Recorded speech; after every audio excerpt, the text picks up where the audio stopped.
Uyu mwanya This moment, ndagira ngo nsabe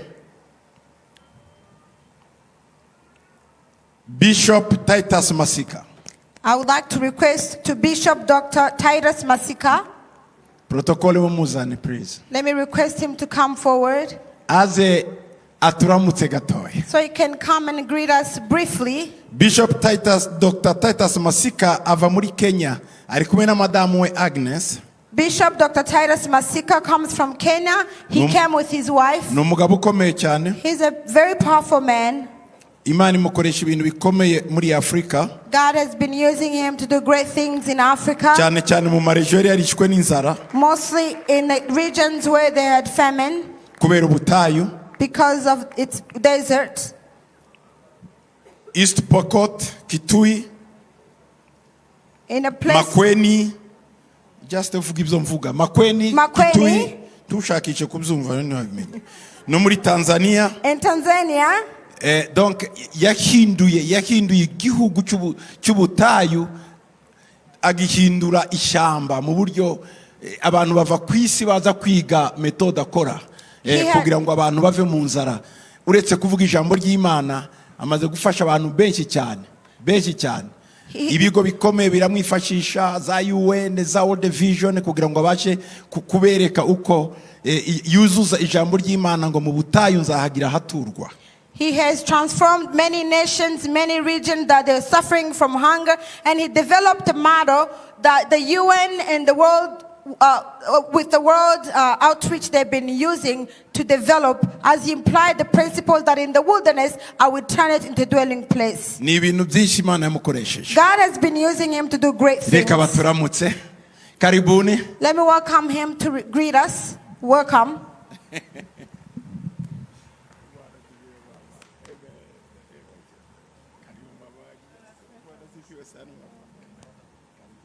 Thank you. I bring, before I say anything, I want to welcome my dear wife to just greet you. Mbere yuko ngira icyo mvuga reka nakire umufasha wanjye mwiza abanza basuhuza. In Kiswahili we say Bwana asifiweni. Kiswahili tunavuga ngo Imana ishimwe. When I say Bwana asifiwe, you say amen. Bwana asifiwe. Amen. Bwana asifiwe tena. Amen. Asante sana bwana yangu. Murakoze mugabo wanjye. Thank you. Murakoze. I want to appreciate the opportunity to join in this 25th anniversary. Ndagira ngo nishimira amahirwe yo kuba nabashije kuba hano mu isabukuru y'imyaka 25 in the African Arise. muri Afrika haguruka. I believe in the vision for Africa. Nizera iyerekwa rya Afrika. And I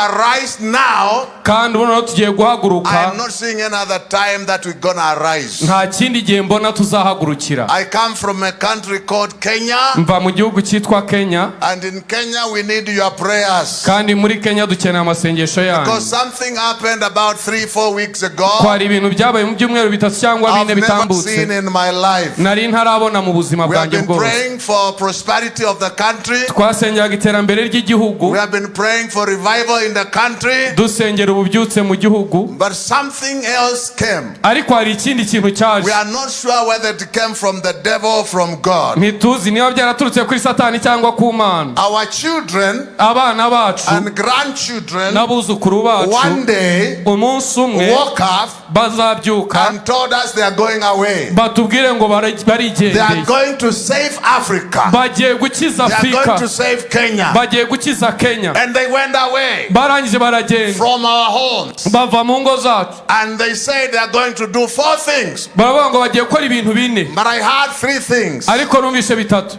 They said baravuze ngo they are going to occupy the streets. bagiye kujya mu mihanda. And after that, nyuma yaho they will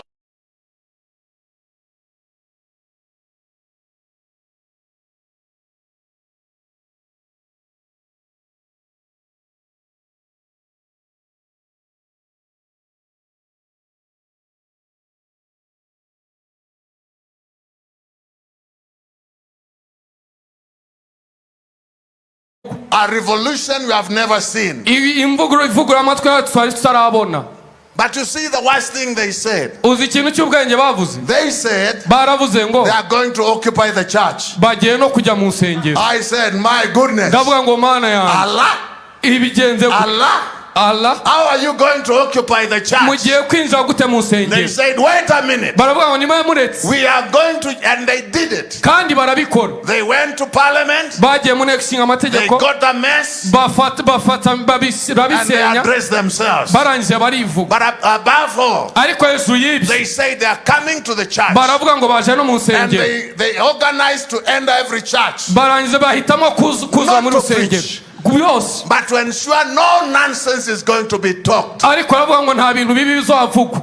And I said, my goodness, Ndavuga ngo mana yanjye. we are finished. Turarangiye. I thought we were okay. Nari nzi ko tumeze neza.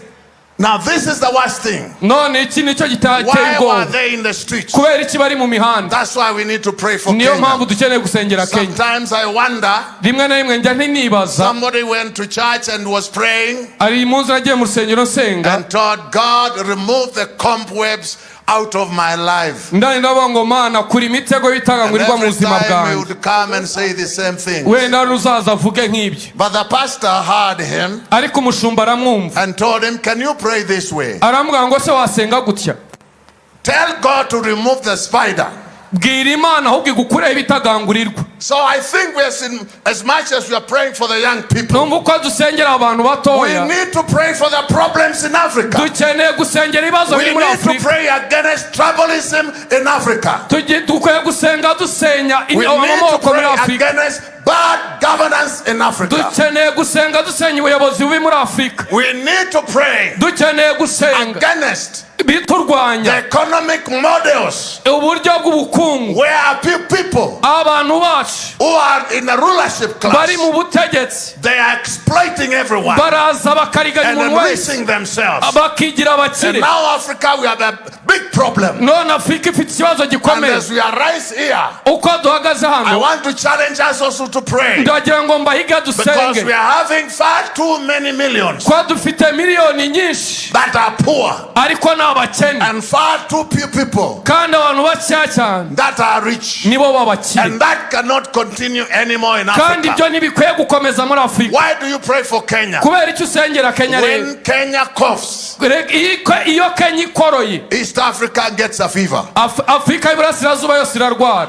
When Kenya coughs, Iyo Kenya ikoroye Nigeria must get malaria. igomba kurwara And malariya. right now in Nigeria, None muri they Nigeria are doing the same thing. barimo barakora ibintu We bimeze are kimwe. likely to have a revolution in the whole Nabo of bagiye Africa kuzana impinduramatwara unless we change our models. keretse niduhindura uburyo dukora But ibintu. before we pray for the government, Kandi mbere ko dusengera ubuyobozi can we also pray for the church? twanasengera itorero. Because Kubera ko in many countries in mu Africa bihugu byinshi muri Afurika and in America, no muri Amerika there is a church model hari uburyo bw'itorero rihari where we empower the pastor aho baha imbaraga umushumba and the leadership. n'ubuyobozi. When they say we plant the seed, Iyo tuvuze ngo reka dutange they imbuto plant in our shambas. batera mu mirima And yacu, we will need to teach them kandi ukeneye kubigisha that we pray in their shambas. ko natwe dukwiye gusengera The imirima empowerment yacu. must be reversed. Imbaraga guhabwa imbaraga We have an bihinduke. empowerment program Dutanshyiraho gahunda zo guhesha abantu that will imbaraga empower our members. uko duha ubushobozi abakristo bacu. And when we do that, Nitubikora